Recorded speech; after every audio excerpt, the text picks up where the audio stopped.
หวานนี่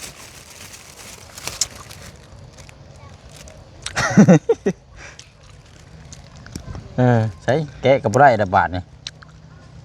มันเหี่ยวบ่มันไม่เหี่ยวเบิ่งนี่ห่านบ่ได้เผ็ดได้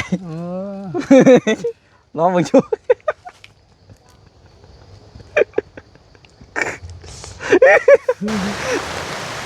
โอ้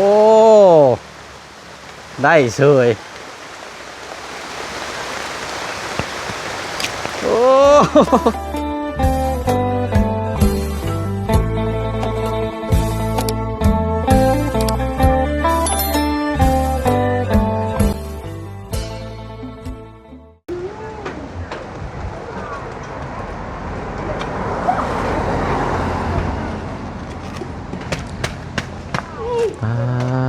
ไปหน่อยเนาะ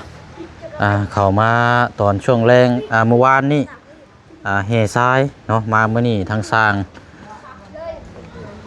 ดำเนินการอะไรพี่น้องเนาะอันนี้เขาเจ้าก่อแอวได้นี่พี่น้อยเอาก่อแอวแล้วเอาดินเข้าแล้วก็เตรียมเทพื้นเนาะแอวนี่ใส่ดินจี้โอ้มาตรฐานแข็งแรงแล้วนี่พี่น้อยเนาะถือว่าเฮือนเบื้องหลังนี่ทางทีมงานสร้างอันนี้เพิ่นเฮ็ดเองเลยเนาะพี่น้องเนาะเช็คเป็นชื่อยังพี่น้องว่าอยู่หาทีมก็ลืมชื่อเลยเดี๋ยวสิถามชื่อแล้วไม่ก่อนเนาะพี่น้องเนาะโอ้ยเนาะเอามาอยู่หน้าบ้านเดือนซานของทางไอ้ปันอีกคือเก่าคือเดิมเด้อพี่น้องเนาะอัปเดตเบิ่งน้ำกันอยู่นี่ก่อนแล้วก็จังสีพ่วงขึ้นไปเยี่ยมยามทางโปรตูคือเก่าเนาะพี่น้องเนาะอยู่เทิงเพื่อนเนาะเอาพี่น้องเนาะกับสวัสดีและสวัสดีพ่อแม่พี่น้องFC น้ำกันเบิร์ดสุขุสุคนพี่น้องเนาะฟ้าพลปล่อยปลายลงมาถือว่าเอาเรื่องอยู่มื้อนี้กับพี่น้องเนาะเมื่อวานนี่กับบ่ค่อยตกบ่ได้มื้อนี้แต่ว่าตกนานาหม่องแห้งหม่องปล่อยปลายเนาะพี่น้องเนาะโอ้เนาะเอามาทักทายทางสร้างก่อนนี่แหละพี่น้องเนาะก็ถ้าว่ามีงบมาเพิ่มเติมก็สิได้เอาทีมงานนี่แหละพี่น้อยยกย้ายไปเขตของทางพ่อน้องคำดียับขึ้นไปนี่แหละพี่น้องเนาะเพราะว่าเราก็ได้พูดคุยน้ำกันแล้วทางไอ้ปันกับพูดคุยกับทางสร้างเพิ่นเรียบร้อยแล้วนะพี่น้องเนาะว่าคงราคารูปแบบบ้านเฮือนซาวล้านซองก็คือบ้านของทางน้องป๊อปแหละพี่น้องเนาะแต่ว่าก็ยอดสมทบก็ยังคือเก่าคือเดิมพี่น้องเนาะยังบ่ทันได้มีหยังมาเพิ่มเติมเนาะพี่น้องเนาะเพิ่มเติมจังได๋ก็นี่แหละพี่น้องเพราะว่าภาพผลก็เริ่มเศร้าแล้วถ้าว่ามีมาก็เพิ่นก็อยากได้แต่ไม้นะพี่น้องสั่งมาไว้ก่อนเพราะว่าประตูเราก็นอนอยู่เพื่อนกระท่อมนั่นแล้วนะพี่น้องเนาะให้เรานอนเผาไม้แล้วพี่น้องถ้าว่ามีมาเพิ่มก็ไปแล้วเนาะเดี๋ยวถามเมื่อก่อนเนาะหัวหน้าทีมนี่ชื่อยังเด้นี่พี่น้องเนาะโอ้โธ่เนาะอยู่นี่ได้นี่โอ้เห็ดคักดีนี่เนาะอันนี้ก็ทานก่อนเบิ่งเอาเป็นรูปแบบสบายดีช่างเด้อดื่มอันน่ะชื่อนี่ไหนก่อนเจ้าน่ะชื่อเจ้าไหนมีชื่อทีมอยู่บ่มีอยู่ชื่อนี่ไหนก่อนเลยดื่มนี่ไหนเหมือนนั่นก็ได้จักเป็นชื่อยังพอได้เวลาว่าในคลิปเนี่ยทีมนี่เนาะแบบประมาณนี้นะพี่น้องเอาให้ทั้งบาบุรุษนะบุเชียงชื่อมาฝากอยู่ห้านในปั้นแล้วเอาละแบ่งกันเอาละพักกันกินเอาเด้อเอาตอนเย็นแล้วชื่อในไรก็พอดีฮะพอดีว่าดีโมเมนต์พอดีโอ้ทีมงานพอดีแต่ว่าชื่อเราชื่อพอดีเนาะเราพอดีพี่น้องเนาะพอดีพองามโอ้สื่อเหมาะสื่ออันนี้เลยเนาะแต่ว่ามีครอบครัวแล้วพี่น้อยคนแล้วแต่ว่านี่แหละนี่หนุ่มน้อยเฮานี่แหละนี่ยังโสดบ่ยาวล่ะโอ้ยร่วมงานนำกันนี่บ่อายเด้อเชียงแล้วสิถามพี่น้อยหนุ่มโสดเนาะจักปีแล้วก็17 ปีปอโต17 ปีเป็นเวียกเป็นงานเนาะเบิ่งพี่น้องยอดเลยชื่อนี่ได้ก็ล่ะชื่อดำฮะดำน้องดำ เอาอายุ17ปีพี่น้องอันนี้แหละอันน่ะเป็นพี่น้องกันเองบ่ชุมเจ้ากะเป็นพี่น้องกันบ่เออบ่ได้มีบ่ได้เอาสร้างมาเพิ่มอีกบ่มีแต่ซ้ำนี่บ่ โดย มีแต่3คนนี่เนาะก็พอดีพองาน3คนนี่ก็เนาะกันว่าหลายคนก็คือว่าหั่นละเวลาปั่นพูดพุ่นแล้วพี่น้องมันสิได้น้อย โอ้หนุ่มดำเนาะหนุ่มโสดได้นี่หนุ่มโสดพี่น้องเอ้ยเอาเดี๋ยวพูดคุยสร้างความคุ้นเคยน้ำกันก่อนเนาะบางทีได้ร่วมงานน้ำกันนี่นั่นแหละพี่น้อยเนาะยิงเพื่อนน้องคำดีพวกนั้นจะได้พูดคุยน้ำกันโอ้แล้วพอแล้วคันสิว่ากันเอาเนาะแกอันกอรอบๆแล้วก็สิใส่เล็กอีกอยู่บ่สร้าง แม่นใส่เลย ใช่แล้วก็เทคานเนาะเห็ดมันคงมันแก่นคักดีนี่เนาะยอดเลยใช้ดินจีเบิดเท่านั้นแล้วนี่กอเอว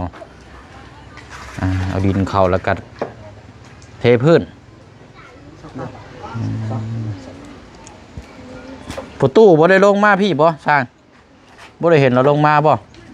ตอนเที่ยงนั่นเราลง ตอนเที่ยงก็ลงมาอยู่เนาะโอ้ ต้นเลยที่เราอยู่ เราใช้ย่างขึ้นไปหาเราก่อนซะเนาะน่าจะอยู่หรอกเนาะทางไอ้ปันกับไปขายเนาะไม่พี่น้องน่าจะเป็นช่วงแรงพอแหละเรามาเนาะโดยเอาเลยช่างเด้อเอามีอย่างงานเพิ่มเติมก็จังอาจจะได้มีพูดไม่คุยน้ำกันอะไรพี่น้อยอันนี้สั่งให้ทางความคุ้นเคยทางทีมงานน้องเพิ่นก่อนอยู่น้ำกัน3 คนนะเดี๋ยวจ่ายค่าสปอนเซอร์แล้วก่อนแล้วจังสิย่างขึ้นไปเยียบยามทางประตูพุ่นละพี่น้องเป็นพี่เลี้ยงเนาะเจ้าบ่เป็นพี่เลี้ยงทางอนนาลูกไอ้ปั้นเนาะลูกสาวคุณกกเป็นครูสอนเห็นบ่แม่นบ่เป็นครูสอนบ่คนมาเฮ็ดเวียกอยู่นี่ ให้เวกอยู่นี้กันเชื่อว่าก็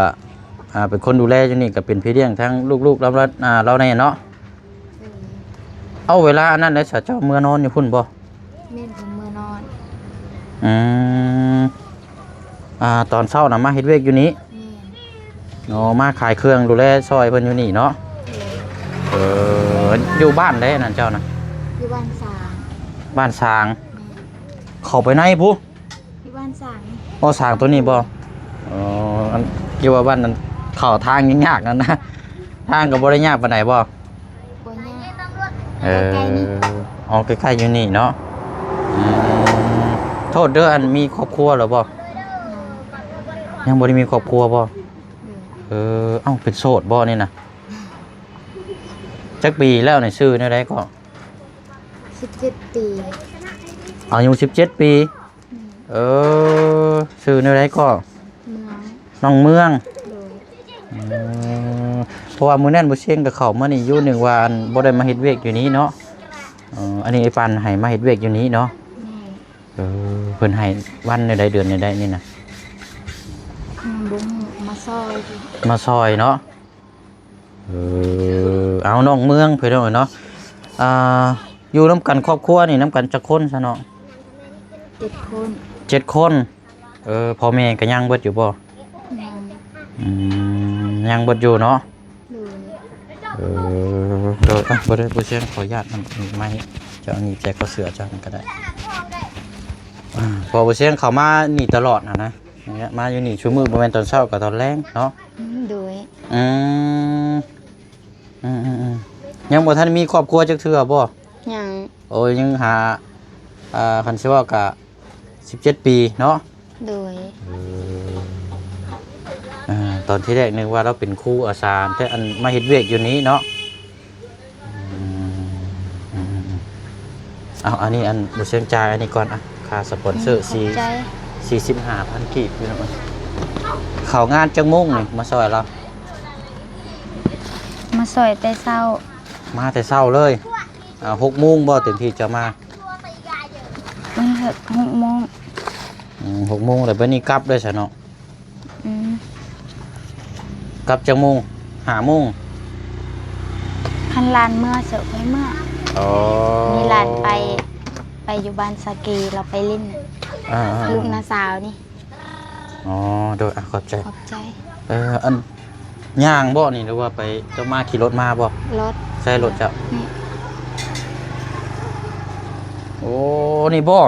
แม่น ป้า บ่กันจนขาดกดอันนี้เนาะเห็นไหมเออมาขายเครื่องดูแลให้ทั้งอีปันน้ำเนาะยิบเสือก็เป็นบ่เนาะ เป็น บ่เป็นอืม คันมีกล้วยเสือค่อยซื้อกล้วย แต่ว่ามื้อนี้บ่ได้ซื้อ อืม มาซื้อกล้วยเสือมาขายเครื่องเลย โดยซื้อกล้วยซอยแล้วเนาะแล้วก็มาขายเครื่อง โดย เป็นเชื่อว่าก็ดูแลแม่นเบิดแล้วนี่เนาะข้าวน้ำซ้ำปลาที่ว่าอยู่ห้านเนาะ โดย แต่ว่าเดือนเท่าไรหรือว่าเท่าไรนี่ก็จังว่ากันอันนี้เนาะ โดย แม่ว่ามาขอเฮ็ดเวียกน้ำเล่าสิบ่เนาะ บ่หรอกมาให้เฮ็ดเวียกมาซอยเฮ็ดเวียกอยู่นี้เพราะว่าบ่มีไผเฮ็ดเลย แต่ว่าเจ้ากับเรานี่ก็เป็นพี่น้องกันบ่ บ่แม่น บ่ได้แม่นพี่น้องกันบ่แต่ว่าเป็นคนที่ให้มาเราให้มาเฮ็ดเวียกงานอยู่นี้เนาะ โดย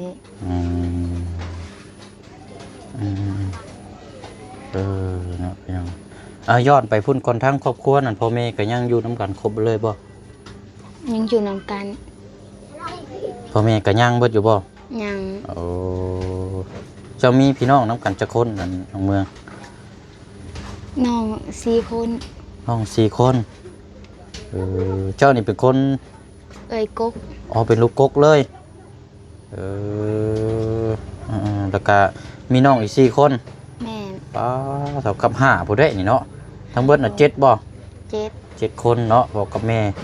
ม่ยังหนุ่มอยู่บ่ ยังนุ่ม กะสิหนุ่มเติบอยู่แล้วเพราะว่าเจ้าก็17ปีเนาะ โดย เราก็17ปีพี่น้อง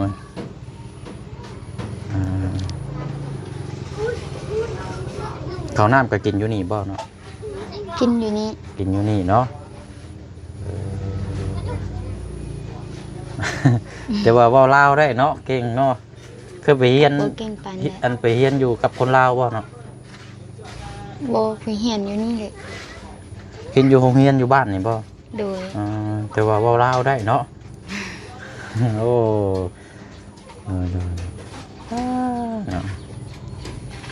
นะนั่งคายอยู่นี่แหละเนาะนั่งดูแลเนาะก็สิเว้ากัน โดย โอเคเอาตามนั้นแหละกันว่ามีโอกาสเวลาเดี๋ยวสิเยี่ยมยามใหม่น้องๆเด้อเพราะว่าอ้ายมาอยู่นี่ตลอดอยู่แล้วนะเนาะไปอะไรพี่น้อยเดี๋ยวไปต่อกันอยู่เคสประตูเนาะป้าผลก็หยุดพอดีแล้วย่างขึ้นไปหาเราอยู่เทิงพุ่นแหละโอ้พี่น้อยเป็นไงเนาะฟ้าฝนตกโอ้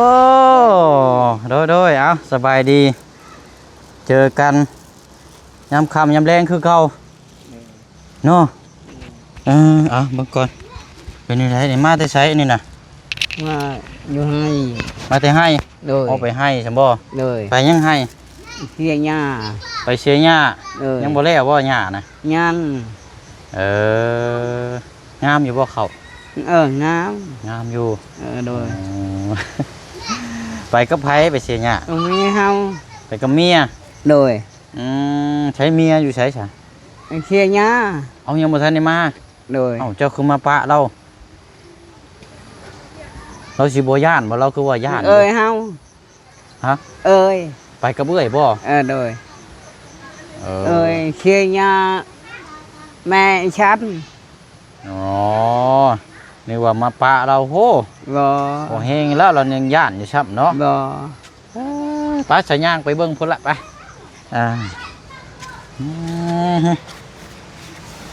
น่าจะเสียหญ้าเสียตองเนาะ โดย แล้วพี่น้องฉันก็มาช่วงตอนแรกคือเก่า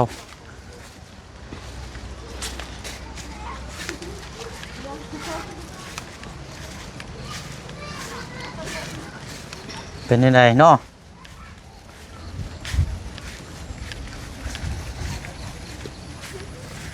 ไผนอนอยู่หั่น อันนี้ คำดี โดย โอ้อากาศหนาวคักได้หั่นเนาะ เลย อืมคนพี่น้องเอ้ยป๊อกมาลมแท้นี่ประตูมาพี่ก่อนก็ได้เอาย่างมากพี่ก็ได้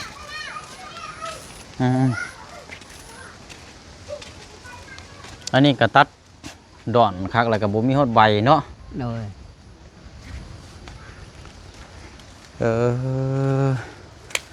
กินแล้วบ่ข้าว กินแล้ว ได้ยังกินข้าว กินลูกไม้ปงป้า กินหน่อไม้ปองปลา เลย ปองปลาอันมาให้มื้อนั้นหันบ่ เลย เออม เอาไปเด็กน้อยเสียงลังพี่น้องบอกรถในประตู ตู้ ฝนตกมาได้ให้กระเจ้าเข้าไปห่มพุ่นแล้วเด็กน้อยเข้าไปห่มพุ่นลาบไปเดี๋ยวสิอันนี้เดี๋ยวบ่สบายยุ่งอีกเนาะประตูเนาะ เลย จังน้อยบ่สิได้กินยาเนาะ เลย เดี๋ยวบ่สบายอีกบ่แห้งแล้วเนาะเป็นจังไดเนาะเดี๋ยวจักหน้อยสิย่างไปเบิ่งเลาะไปสวนพุ่นอีกก่อน เลย ตัวนี้ก็ยังนอนอยู่กับไผกับประตู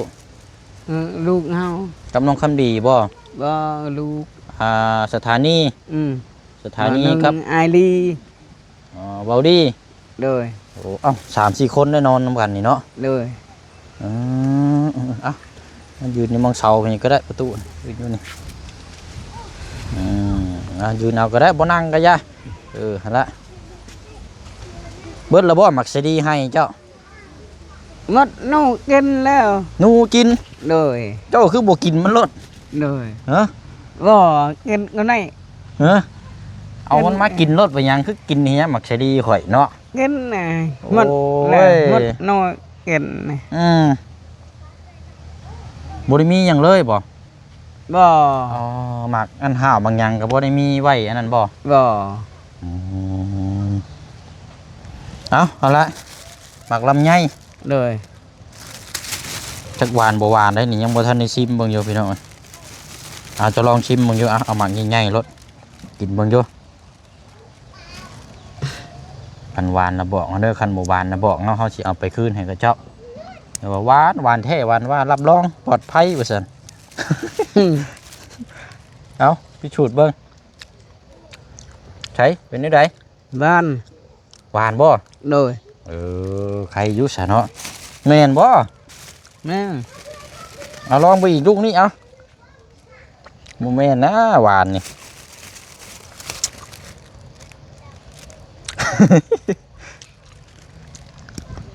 ใช่แกะกับไรระบาดนี่มันเหี่ยวบ่หมักลำไยเหี่ยวบ่บ้าคือยังเขียวอยู่เนาะเอาลองมาอีกลูกนี้เป็นไงรสชาติ บ้าน หวานเนาะ เลย ไม่เห็นบ่เนาะนี่เอาลองอีกลูกนี้เอา โอ้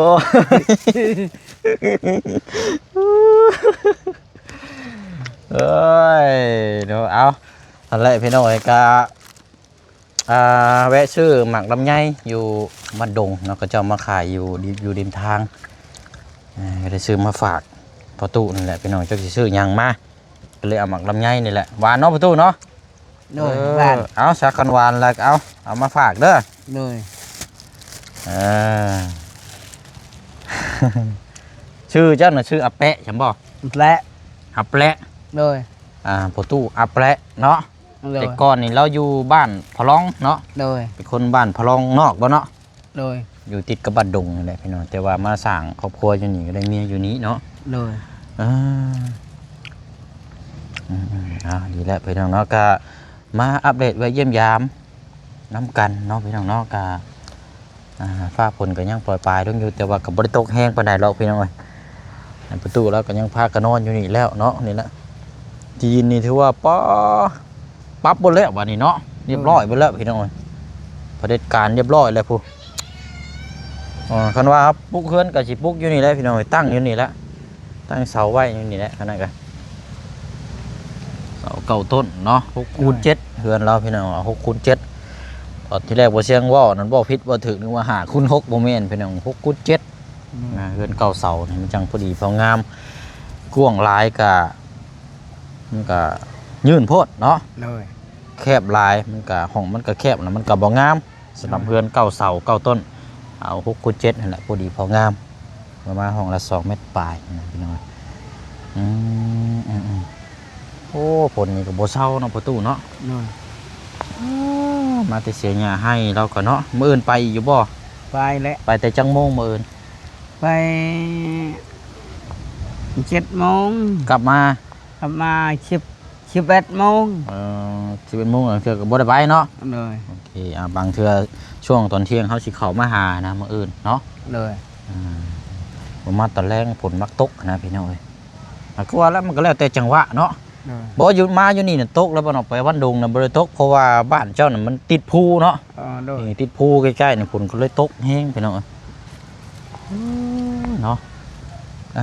เอาแหละเนาะกะประมาณนี้พี่น้องแวะมาเยี่ยมมายามไปพาเฮาไปรอเบิ่งพุทธก่อนเด้เฮาไปคนเดียวเฮาญาติเบิ่งสวนกล้วยเด้อ เลย ไปเบิ่งประตูไปย่างไปก่อนก็ได้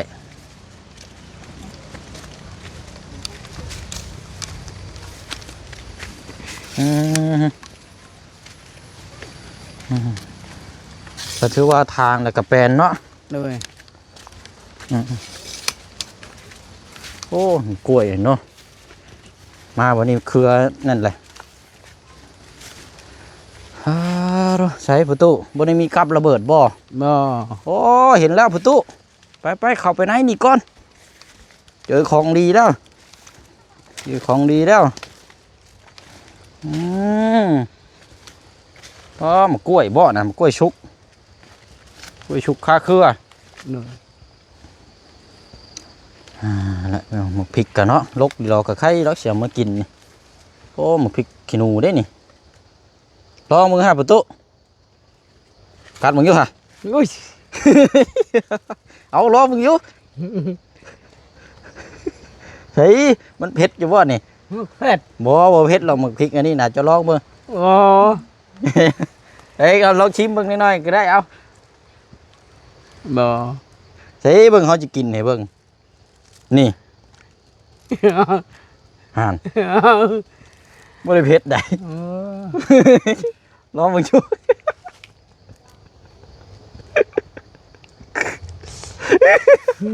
มาโอ้ยเบื่อดิชิมถือกินมันนี่ชื่อกับเพชรแล้ววะโอ้ยเอามาเราเบิ่งสวนนี่พุตุเขาอยากได้มากเลยนี่ของดีด้วยนี่มีไม้บ่เนาะไม่ลึกลบไปยังเนาะนี่คือ เฮ้ยนะ มีไม่ใช่บ่ ไอ้ล่วงนี่ช่วยหน่อยช่วยเป็นนี่ เอาไม่เกาะมากก็ได้มีอยู่บ่ นายช่วยเป็นนี่ นี่มีอยู่หมากมึงเสียวเมื่อเผานี่พี่น้องมันใหญ่เนี่ย ไอ้แต่ว่าตัวนี้เนียงน้อยอยู่นี่เอาไว้ก่อนนี่ตัวนี้ได้นี่พอดีเผานอนเลยนี่โอ้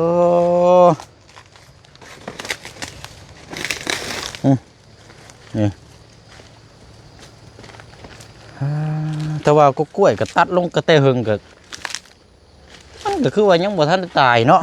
เลย หรือว่าเขาเจ้าตัดไม้บ่นี่นะ น่ะ ตัดไม้บ่ เลย โอ้เพราะว่ามันที่ลายมันก็บ่งามเนาะ เลย มังหุงอยู่หันเรียบร้อยแล้วมังหุงอยู่นั่นเนาะหาแล้วพี่น้องมาเจาะเบิ้งเด้อประตูเด้อ เลย เจาะเบิ้งนี่แหละของบุกของพังนี่แหละเด้อ เลย ตัวใดมันกินได้มักพริกมักพายนั่นเจ้ากับเป็ดเอามากินเด้อ เลย พริกมังหุงนี่แหละมังหุงนี่เด้อ เลย ยังมาพริกก่อนอันนี้เป็นน้องเนาะโอ้มีฮอตวายอันนี้โอ้เสร็จข่อยแล้วนี่วายนี่มันงามดีเรากับบรอดแล้วแกงนี่โอ้คักเลยนี่บ่มีอันกล้วยเครือใหญ่เนาะ เลย มีแต่กกมีแต่ล่ำไปหน่อยตัดออกแตกออกมันกะอันนี้ ไปสถานีบ่น้องสถานีบ่ได้บ่ประตู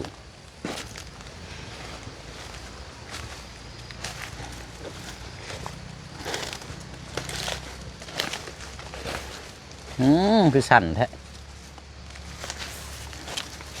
น่าเรียนน่ะ เนาะ จะนึง บ่ถึงแล้วเนาะสั่นครับ เด้ช่วยมา มันจะเอาไม้เท่านั้นแหล้วมาดึกนี่เนาะ ไอ้ตาอยู่ก็ ไม้มาวีแล้วแบบนี้ ต่อช่วย มัน เด้อ สั่นพว เด้ ก อ นี้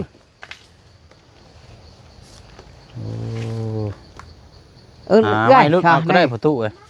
เบิ่งหาไม่ลึกก่อนสั่นบ่สั่นเบิ่งอยู่ฮะตกบ่จักซะต้องสั่นเบิ่งอยู่เฮ็ดว่าอย่าไปขึ้นได้อย่าไปขึ้นโอ้ยงอคนกกมันสิฮักได้มื้อนี้บ่ได้เอาตัวนี้เนี่ยขึ้นไปเกาะซั่นบ่เนาะเอาซะเอาได้บ่ยากนะประตู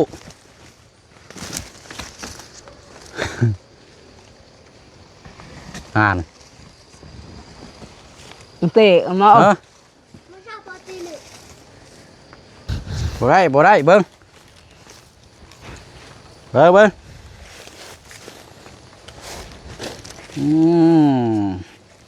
เจ็บสองมีเบิ่งนี่ได้นี่เนาะตกอยู่บ่พี่น้องเอ้ยเบิ่งเฮาสิเอาไม้ลึกเอา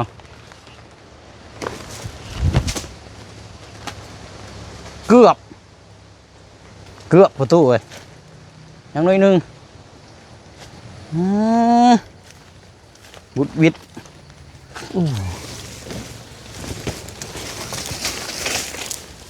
ได้เนาะ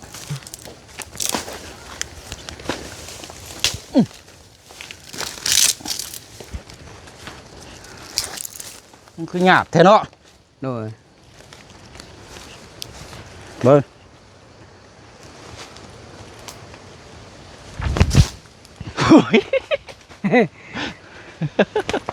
โอ้มันกินแล้ววันนี้ยอมใช่แบบนี้ มา โอ้สงสัยมันยังน้อยบ่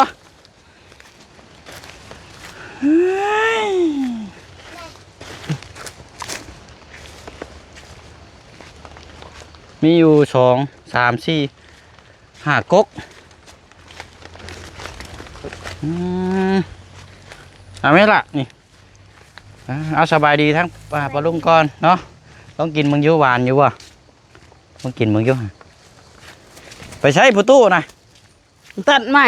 อ้าวตัดอยู่ใช้นะ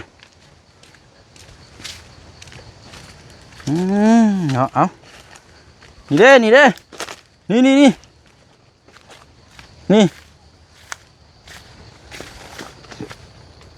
คือสียาวอยู่ดอกตัวนี้ถามว่านี่เด้นี่ โอ้หน่อยโอ้ ได้บ่ ได้ เอาละทางเอาอะไรพี่น้องเนาะเดี๋ยวเอาหมากอันนี้ก่อนผมบ่ได้กินนี่บ่ยอมเลยนี่เอาอยู่นี่แหละพี่น้องเอ้ย เอาเดี๋ยวขอพักเบรกก่อนพี่น้องเอ้ย มุ้ยหมักลิ้นฟ้าก่อนหมักเล็บไม้โอ้ตู้เรา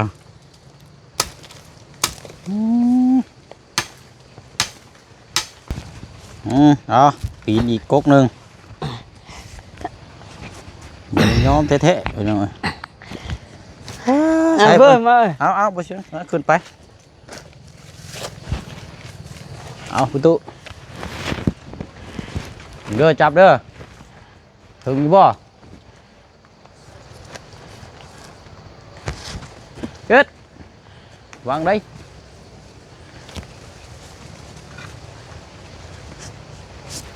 จับ2 มือรอบอ่ะนี่พี่พุทธได้บ่ได้เนาะ แล้วสับ มา ฮะ ชอบ อีกปีกบ่เอาไปจับยูนโปะใส่หม่องอันงามมันฮะปีกโอ้ยผลมาแล้วผลแห้งชิดรถประตูใส่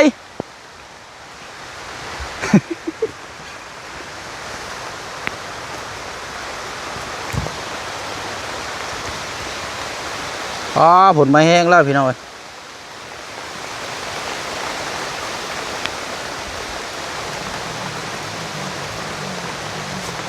ใช้เบิ่งเด้อเกาะทางดุมมันพี่จะเกาะทางดุมมันพี่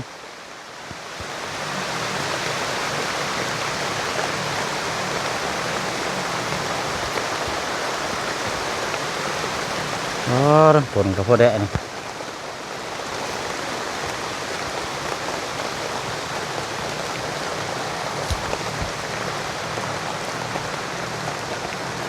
ใช่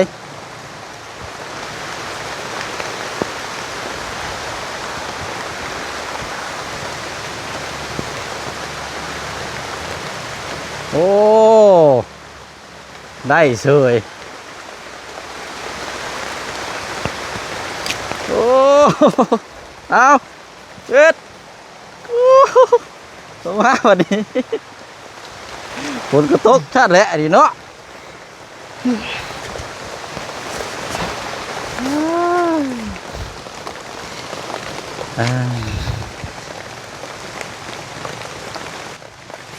โอเคพี่น้องเนาะถือว่าโอ้เอาขอบใจละลายประตูเด้อ เลย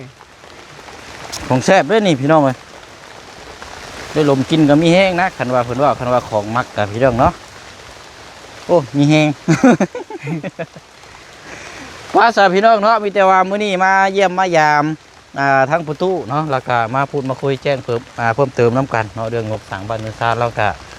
นี่แหละพี่น้องเนาะแต่ว่ามีอย่างเพิ่มเติมจะได้ก็เดี๋ยวทางมาเชียงมาแจ้งพี่เจ้าน้องทำหูน้ำกันอีกเนาะพี่น้องเนาะว่าสาประตูเด้อ เลย เอาสบายดีก่อน ไปดิ โดยเอาบายบายเด้อพี่น้องเด้อ ไป เนาะ เด้อ เอาเดี๋ยวจังมาเยี่ยมยามเราไม่ผูกคันหัวละเกาละบาดนี่เนาะไป